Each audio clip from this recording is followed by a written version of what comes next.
This is a 6th grade end of the year review for problems 40 through 56. Number 40, a high school band has D drummers and 10 violinists. There are 2 more violinists than drummers. Which of the following equations represents the situation? So you know that there are more violinists than drummers. So if I were to solve these equations here, D equals 10 plus 2, so the number of drummers is 12.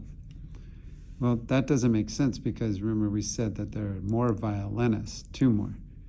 So if I do D equals 10 minus 2, which is 8, well, that gives us less drummers than violinists. And how many less? It's 2 less.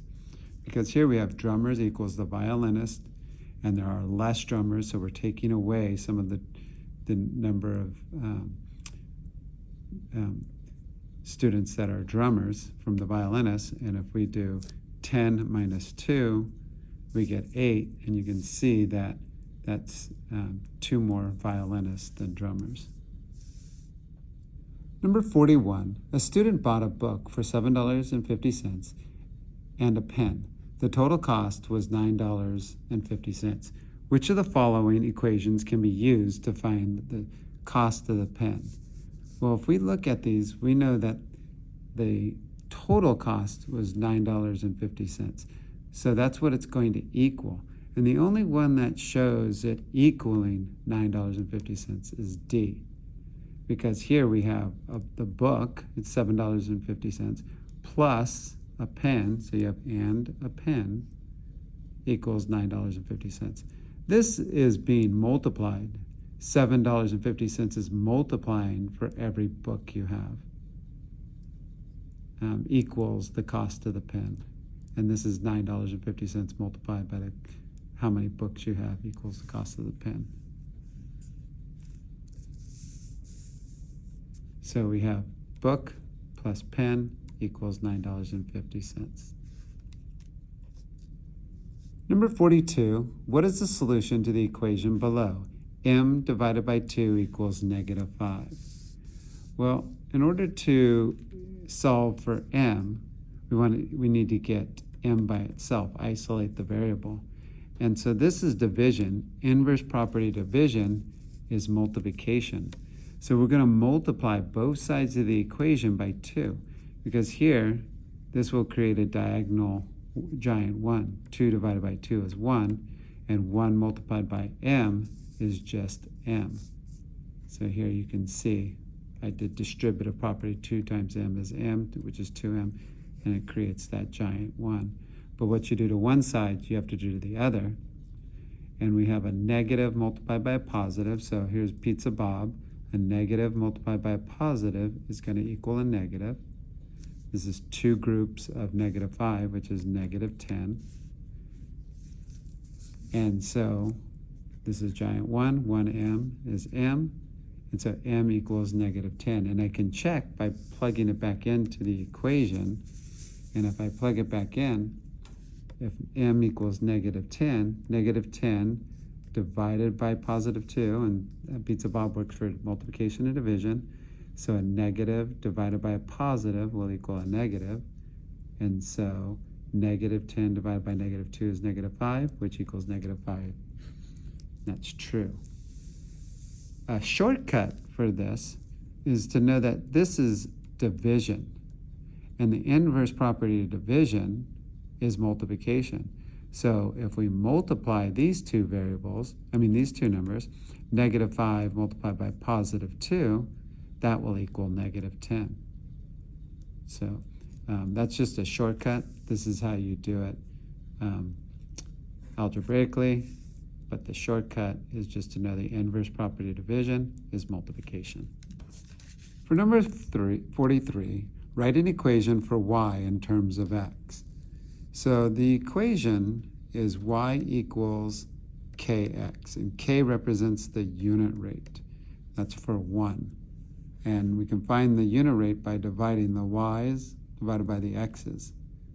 So here, the unit rate is y divided by the x's, so we have 180 divided by 2, which equals 90. That gives us the unit rate. So y equals 90x. Number 44, what is the charge for a repair that takes 1.5 hours? Well, now that we know what the unit rate is, the cost per hour, 1 hour, we can plug in how many hours. So here we have the equation y equals 90x, and the x represents the number of hours, y equals the total cost, and we're trying to find for 1.5 hours. So 90 multiplied by 1.5 equals 135. So 1.5 hours will cost $135. Number 45, what are the coordinates of P? Well, here's P, and coordinates are written as x comma y. So on the x-axis, here's P, we go to 2 hours. So 2 on the x, and then we go up, and to the y is 60. So 2 hours, 60 miles. Number 46 says, what is the dependent variable? So the distance depends on how long you've been riding the bike. So the distance is the dependent variable, because how far you go depends on time.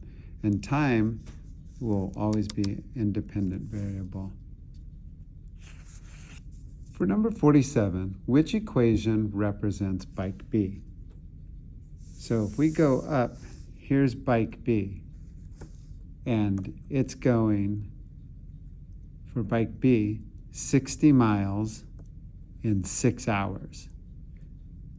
So, or you can say in 6 hours, 60 miles. Well, we're going to use the equation y equals kx for the unit rate. And we can find the unit rate by dividing the y's divided by the x's. And we had 60 on the y, so 60 miles divided by the number of hours. So 60 divided by 6 is 10. So the multiplier, or k, equals 10. So y equals 10x. And here we have y equals 10x. And you could check that out on the graph to make sure that it works. So if we have y equals 10x, so whatever x is, we're going to multiply it by 10, we should get y. Well, let's check. If we multiply 2 by 10, 2 for bike B, so we have to go to 6. We're only doing bike B, not bike A. So 10 times 6 is going to be 60. Well, here's another point. 8 times 10 should be approximately 80, and that looks like about 80 right there. So that equation seems to work. Number 48, a parallelogram has a base of 16 centimeters and a height of 4 centimeters. What is the area of the parallelogram? So here's a parallelogram. Remember, parallelogram looks like a rectangle that's just been pushed to the side. And the base is 16 and the height is 4. So the area, to find the area, is area equals base times height. So the base is 16, multiplied by the height is 4. So the area equals 64 centimeters squared.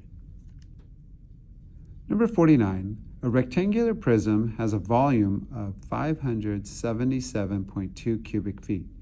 The prism is 5.2 feet long and 7.4 feet wide. What is the height? So remember, to find the volume of a rectangular prism is length multiplied by width multiplied by height. So here we have volume equals length multiplied by width multiplied by height. And the values that are given, we have the volume equals, the length is here, 5.2. The width is 7.4. What we're missing is the height. So we need to solve this equation for h. And so we're going to go ahead and get h by itself. We're going to isolate the variable. 5.2 multiplied by 7.4 equals 38.48 multiplied by the height. Well, this is multiplication. The inverse property of multiplication is division. So we want to divide this side by 38.48 because this creates the giant 1. And what you do to one side, you need to do to the other. So this equals a giant 1. 1 multiplied by h is h. 577.2 divided by 38.48 equals 15. So the height equals 15 feet. And we can go ahead and check to make sure this is correct by multiplying 5.2 and 7.4 multiplied by the height, 15, and that should equal 577.2. If it doesn't, then you did something wrong for the height. The height is not correct. For number 50, what is the area of the trapezoid below? So the formula for the area of a trapezoid is height multiplied by the quantity of base 1 plus base 2 divided by 2. Or you have height multiplied by the quantity of B1 plus B2 divided by 2. So now we're going to go ahead and substitute those values. We have the height, we know, is 12, so we're putting 12. Base 1 and base 2. Base 1 is 23 meters. Base 2 is 18, so we have 23 plus 18 divided by 2. And now we're going to go ahead and simplify inside the parentheses. We have to follow order of operations. So we have grouping symbols. 23 plus 18 is 41. Now we multiply. 12 multiplied by 41 is 492. And then we're going to divide that by 2, which gives us 246 meters squared. Number 51, a right triangle has a height of 21 centimeters and a base of 11.6 centimeters. What is the area of the triangle? So I'm going to go ahead and draw that. Here's my right triangle, and I have a base of 11.6 centimeters and a height of 21 centimeters. And the area of a triangle is area equals base times height divided by 2. So the base is 11.6. The height is 21. So I'm going to multiply 11.6 multiplied by 21, which gives me 243.6 divided by 2. And the area equals 121.8 centimeters squared. Number 52, what is the area of the rhombus shown below? Well, to find the area of a rhombus, you do the diagonal 1 multiplied by diagonal 2 divided by 2. It doesn't matter which one I identify as diagonal 1 and diagonal 2 because we're just multiplying them. And if we did here, diagonal 1 is 13 and diagonal 2 is 16, doesn't matter. 13 times 16 is the same as 16 times 13. So it doesn't matter which one you call diagonal 1 or diagonal 2. So we have 13 multiplied by 16, which is 208, divided by 2, and we get 104 inches squared. Number 53, a triangle has area of 221.16 square inches. The height of the triangle is 29.1 inches. What is the length of the base of the triangle? So I went ahead and drew this triangle, and we have the base that we don't know. We know the height of it is 29.1, and we know the area of this triangle is 221.16 inches.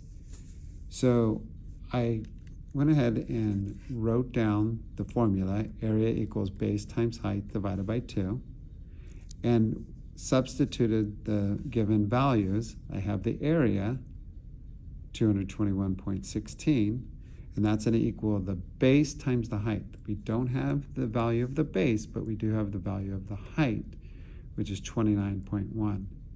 and then we're going to divide that by 2. Well, we want to get b by itself, the variable b, because we want to know what b equals. First thing we need to do is eliminate this 2 in the denominator. And so I'm going to go ahead and multiply both sides by 2, because this is going to give me the giant diagonal one. So I'm multiplying both sides by 2. And then these cancel out. And 2 multiplied by 221.16 is 442.32. Now, we still don't have b by itself, and this is multiplication. Inverse property of multiplication is division. So we're going to go ahead and divide both sides by 29.1. And so this also gives me a giant 1. And what you do to one side, you do to the other. And so now we have 1 multiplied by b, which equals b, and 442.32 divided by 29.1 equals 15.2. So b equals 15.2 inches. And it's not squared because we're not trying to find the area. We already know the area. This is the length of the base. Number 54, a lawn in the shape of a trapezoid has an area of 1,833 square meters. The length of one base is 52 meters. So we have the length, we have the area, and the length of the other base is 42 meters. What is the height of the trapezoid? So that's the missing value.